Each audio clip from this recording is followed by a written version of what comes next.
say do Asian leaders have what it takes to future-proof their organization through data culture transformation? From my experience, I think that I think the leaders there have everything that they need. I think that from what I've seen, they're committed to change. They recognize the threats and opportunities posed by digital. There's obviously a lot of innovation happening in the region that leaders there are responding to. So my sense is they are well aware of the need to change and are seeking to change, and I think are committed, it seems, to data culture transformation. So that's been my experience in the time that I've been doing programs over there in the last 5 years. I do agree to a certain extent with Dennis that the people that have attended the Harvard program, and those are the ones that's really committed and really looking at making that change. I think as ASEAN on a whole, I think we lack digital leaders. We lack CEOs with digital and analytics foresight. And those who have and already realized the importance struggle to execute it quickly. People thought we had 5, 6, 7 years to do it. Now they have to bring forward like in months. And that's just because it's going to be the new norm. But I think, and I use this word quite often, I think they struggle to get the elephant to dance, because most ASEAN CEOs are, these are big companies that have been there for so long, and the agility and, it hits you so hard now that you need to figure out, how do I get the whole elephant to dance? So I think that's the challenge now, I guess. I think that's fair, actually, and I'll just maybe respond to that. I think it's totally fair, and I guess on one level, I'm seeing a self-selected group, actually, with the programs that we've done, people that are committed to this. That's why they're coming, and they want to see change. I think, but the other side of that, I think, is to recognize that this is a hard problem, actually, and I think getting the elephant to dance is an apt analogy, right? That's we know, actually, that lots of great organizations actually fail when they're faced with disruption, and the reason is it is hard to get the elephant to dance, right? You're working against legacy systems, legacy culture. You need to keep executing your core business, actually, right? And how do you do that at the same time that you need to experiment and fail and learn and all of these things that are required to innovate and do digital transformation? And so I think, culture change generally, innovation generally, these are difficult things for traditional organizations, and especially ones with rich histories and cultures, actually, that have served them well for a long time. So I think it's worth recognizing that this is a really challenging problem for any leader. What are the common mistakes ASEAN leaders make time and time again when they implement digital transformation? Sean, maybe we should let you begin on this, because you've had an upfront kind of experience with this, and then maybe I can respond on a more general sense. Okay. So that I'll provoke and give you a bit of what I see here, right? I think that the cost. I think they look at digital transformation as pure ROI. So if I invested like X amount, I need to see X amount by X years. And I think with this digital transformation, that's not, or data literacy, we call it the whole thing, that's not possible. There's no real formula, but the journey needs to happen, because these are all very new. So there's going to be a lot of failures, and people tend to treat it like, I used the term, I coined the term industry 2.0 and 3.0. Like, you have 25 years, 50 years of exactly knowing, if you don't do this, where you're going to fail, right? And I think, they tend to think it as a cost, and then either they don't do it or they cut corners, and then the results, they fail, and then they go like, oh, so this is failed, so this is now working for me. And I think that is one, they do that, they look at cost. The second, people readiness. So they, like industry 2.0 and 3.0, they buy an equipment and they press a button and it kind of solves the world hunger. But here you buy these, and heavily dependent on a vendor, and then you realize that this has to be manned and done by your own people, because domain experts is within, the skills are within, and they are not ready to take over the other elephant they have bought in the company. So I think these are the mistakes that even now with the whole COVID-19, it is to react. Where do I cut costs? all investments for IT and people have to go. Once this is over, then what? Right? So I think this is I feel this is a vicious circle. So I'll definitely echo that, but I'm going to say that I think this is not, I won't single out ASEAN leaders here. I'll say this is one of the most common mistakes that any leader actually makes. And in fact, I think this comes back to this question about why it's difficult to get the elephant to dance. I like this analogy. And that is that, you can't solely evaluate the kinds of innovations that you need to, shift culture to be data-driven, to pursue digital innovation. You can't evaluate that with the traditional financial metrics actually that you would use to look at the core business. In fact, many organizations fail to get these innovations off the ground precisely because they do that. The kinds of innovations that we're talking about actually require different time horizons to think about. They are more uncertain. They also have benefits that are difficult to measure up financially in the current period. This is about long-term organizational transformation. In some cases, it's actually about survival and setting you up to, compete more effectively actually against new and more nimble competitors. And so I think this idea of using traditional metrics that you use in the core business that serve you well there to evaluate digital and data-driven innovation, that is a common problem.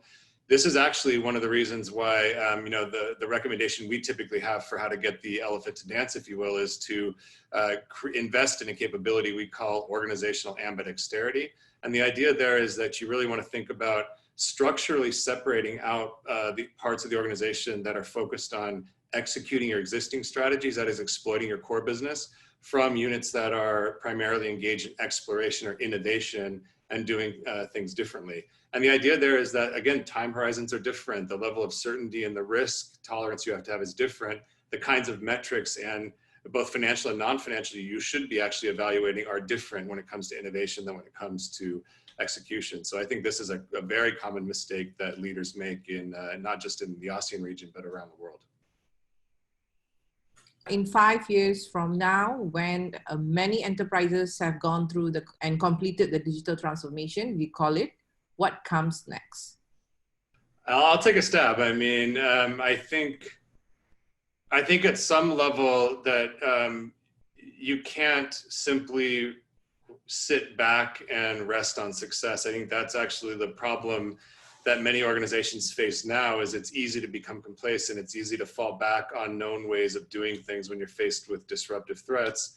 It's much harder to be proactive, right? I mean, this idea of getting the elephant to dance is being proactive, actually. It's being proactive about change. It's being proactive about scanning your environment and understanding what the threats and opportunities are, what the next wave of innovation will be. And I think for me, what should come next is that, once you start investing in these capabilities to be flexible, adaptive, and innovative, those are capabilities you should continue to invest in, that you should retain, because you don't know what's coming next, actually. And that if you want to sort of be set up to understand what's coming next and to respond to it, the kinds of things that we're talking about, this idea of setting up an ambidextrous organization, for example, this creates the capability to actually sense the need to innovate, but also to respond to that need proactively as an organization. And so I think my perspective on that is, don't sit back, continue to invest in these capabilities that will allow you to be flexible and adaptive, irrespective of what the next wave of technological disruption is.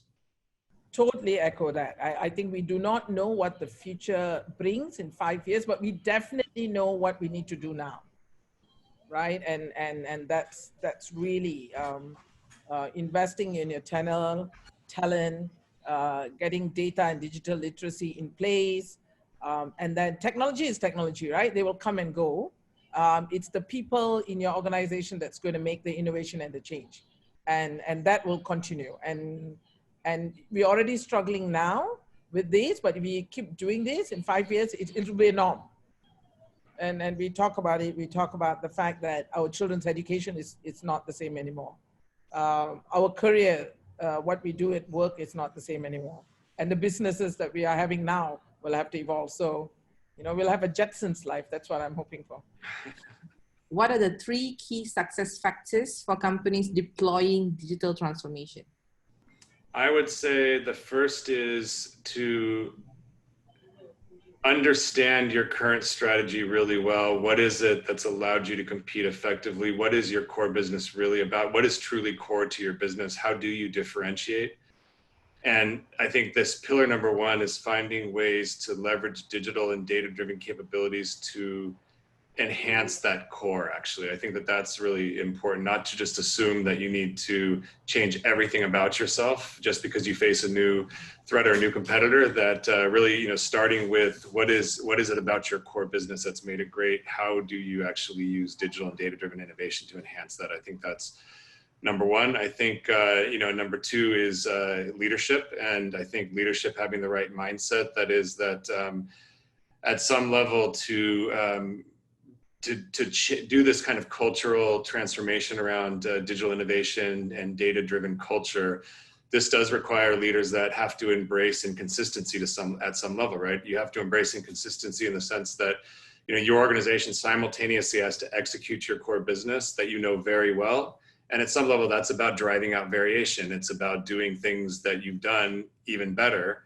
At the same time, you need to innovate and you need to experiment in new areas. And that requires more variation. That requires you to accept more risk. That requires you to have a higher willingness to fail and learn.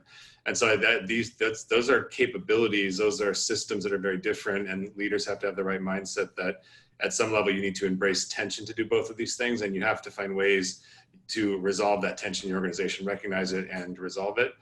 And, the final thing is, I think that, and it's related to leadership, I think you have to recognize and take seriously the need to change. That even if you don't know exactly where you need to go, you do know that you need to change. That technology is moving very, very fast. The world is changing a lot, and that organizations now, I think, have to invest in this general capability of being more adaptive. Because again, going back to the question of, what next in 5 years from now, none of us knows that, but we know it's hard to get organizations to actually move and to respond when they need to. And so it's better to invest in these capabilities to be adaptive now. And I think that's much of what we're driving at. The first and foremost, and what Dennis said, I agree to that, is to get that strategy. One thing is getting that strategy in place in one or two clear visibility what the strategy is going to be. The challenge now that most companies have is not setting the strategy, aligning the strategy along with all the leaders in the company. So I think that needs to be done. Setting the strategy and aligning all the leaders in the company, speaking and walking the same thought process, the same vision where the company needs to be. And I cannot stress as much as Dennis has said, invest in talent, readiness, their skills and culture is so important that has to change. You've got to invest. There's one investment they cannot go wrong, right? So that's really important. So while you get the whole company with strategy and every leader is talking and walking the same, tune, the talent, readiness, skills and culture. And the third part that I think is important to look at is automate tasks. So, and we see that now with current COVID-19, that things that we used to do mundanely now, it's not even necessary anymore, right? And that is important. People, when I talk about it, people worry about job losses when I say automate task. And I'm going, people who decides that we have to work 8 hours a day, right? Who decided then farmers had to work 18 hours a day? And I think in the future should be every one of us would want efficiency, so we have a better quality of life. And we should not think automation as a job loss or a privilege to someone. Because like you say, who knows what will happen in 5 years?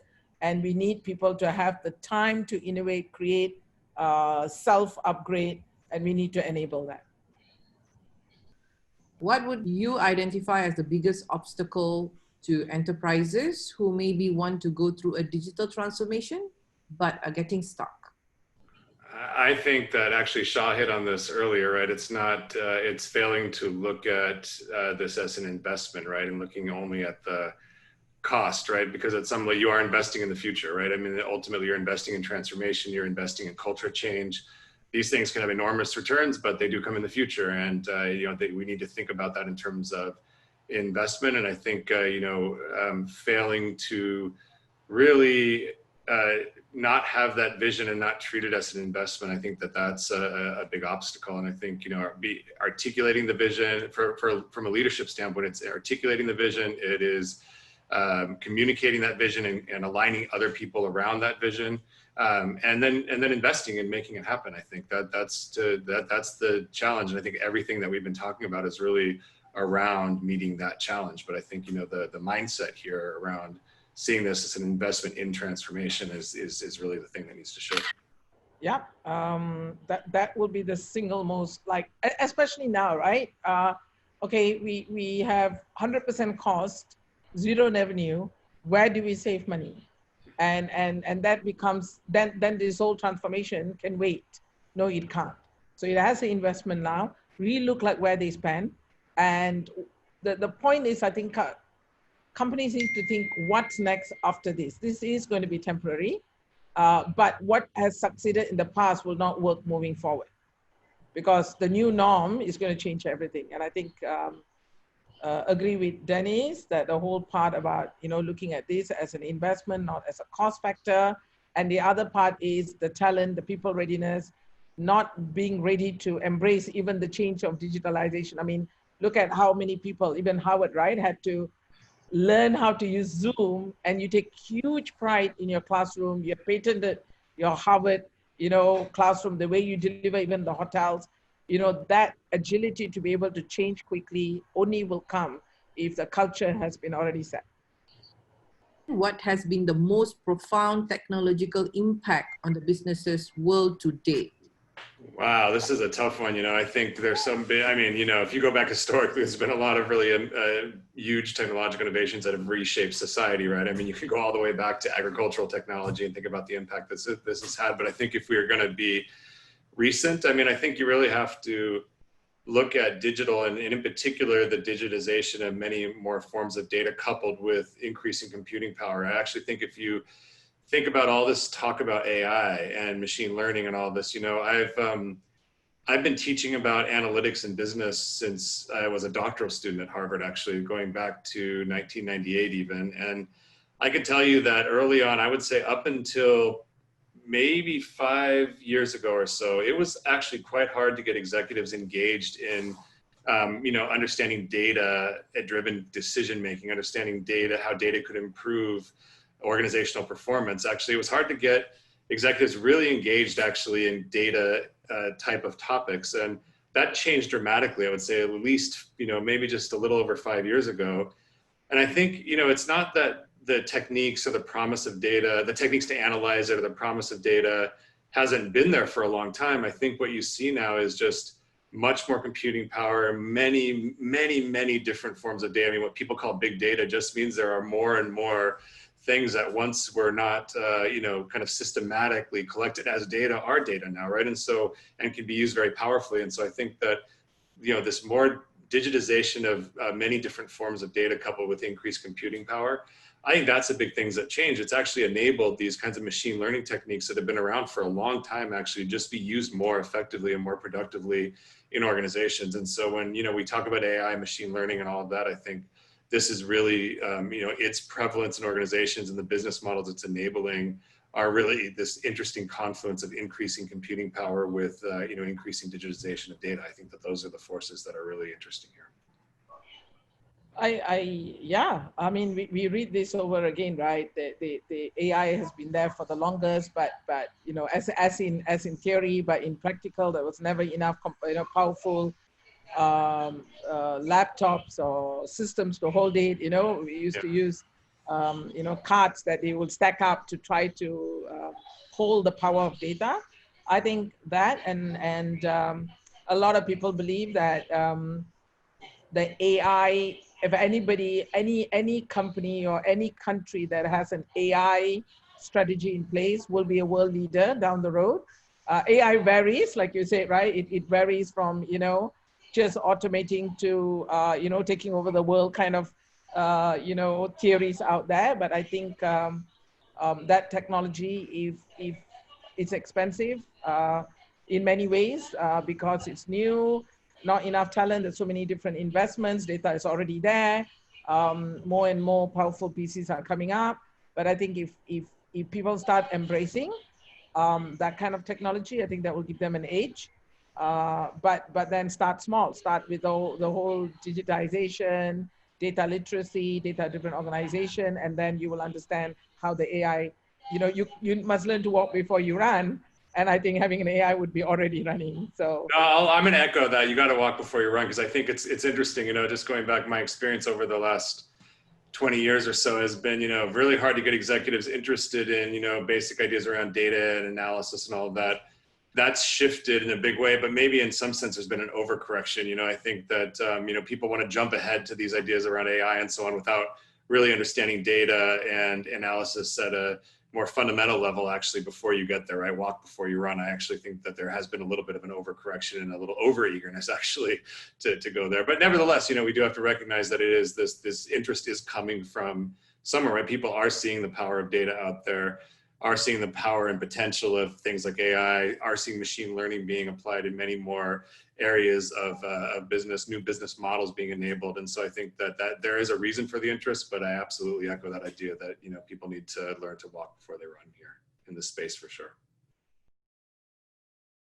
Describe the ideal future-proof leader in 3 words. Okay, I'm going to try here. I would say visionary, adaptive, and resilient. Visionary meaning that, look, do have to have a vision of the future. You do have to have a, even think of the world we're in now, right? We don't want to assume that this is the state of the world forever, but we do have to have a view on what the world's going to be like. We do have to have a vision of what our place and our company's place is going to be in that world. And so I think, visionary is important, right? Because everything we've talked about is about investing in the future. Transformation is about getting to a desired future state. So visionary, I think, is, that's important. And visionary doesn't have to be, look, we don't have to think about the Steve Jobs of the world. That is truly a visionary leader, but visionary means like you have a vision of the future that you can articulate, that you can, shape people's views of your organization around and give them a sense of where you really want to go, how you want to compete, what space you want to be in, right? That vision of the future. I think that's important. The second one about being adaptive, right? I mean, the idea is that all transformation means change. You have to be adaptive. You have to be responsive to fast changes in your markets. So being adaptive and being able to move quickly, I think, is important. The final one on being resilient, I think, is just important in the sense of, when we ask what's the number one, roadblock here, I mean, at some level it is giving up too soon, right? I mean, this idea that this transformation is difficult. You need to embrace tension, that you are changing culture. Any kind of culture change is hard. At the same time here, when you're changing culture, when we're talking about data and digital innovation, you're also changing capabilities at the same time, and talent and everything. And so I think resilience is important in a leader, because you have to be ready and willing to deal with setbacks and accept that there will be tension, and keep hold of that vision and keep pushing forward. And I think resilience helps you get there. So, I would just say that those are my big 3: visionary, adaptive, and resilient. So definitely, it takes a huge, it takes a visionary to make that change,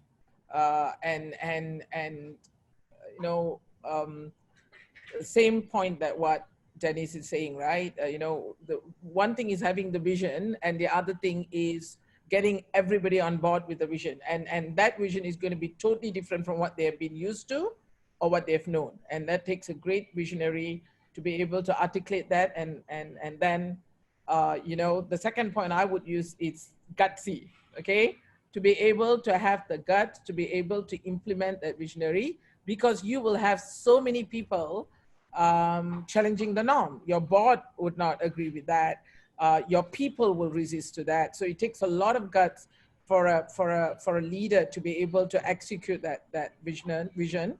And I think a leader should have a lot of guts, just be gutsy to push it through, because they believe in the vision more than anybody.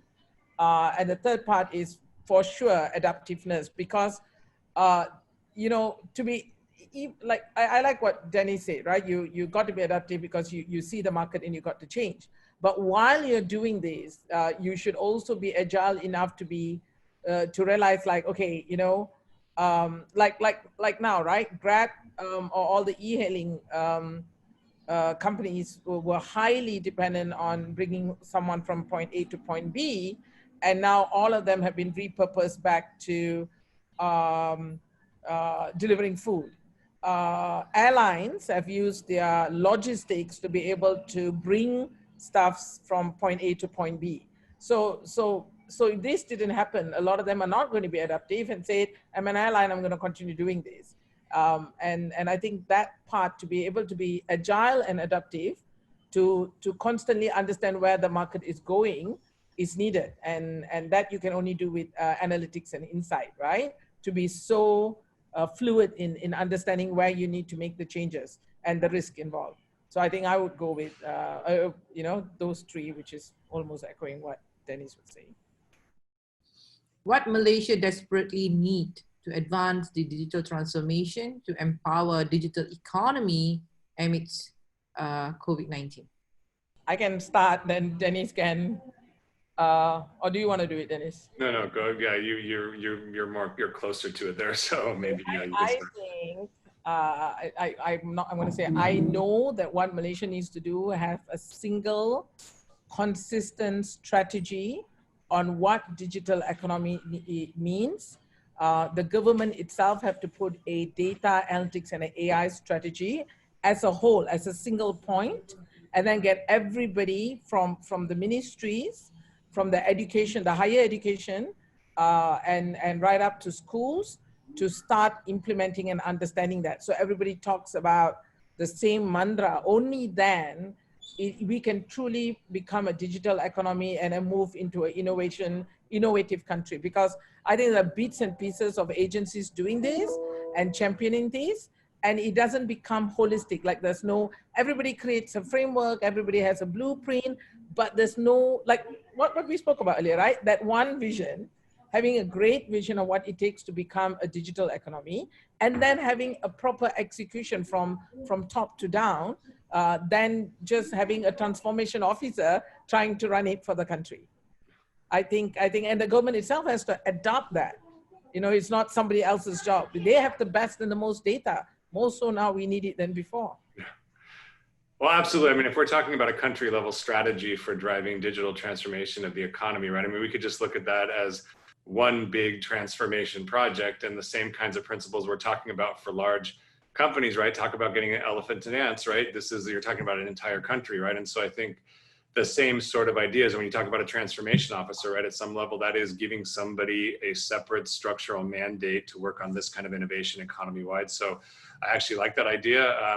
From what I've seen there, actually, there have been some signs of that, right? I mean, the fact that we were even over there doing teaching around this and bringing business leaders together and government leaders together, right? This was part of the promise of that.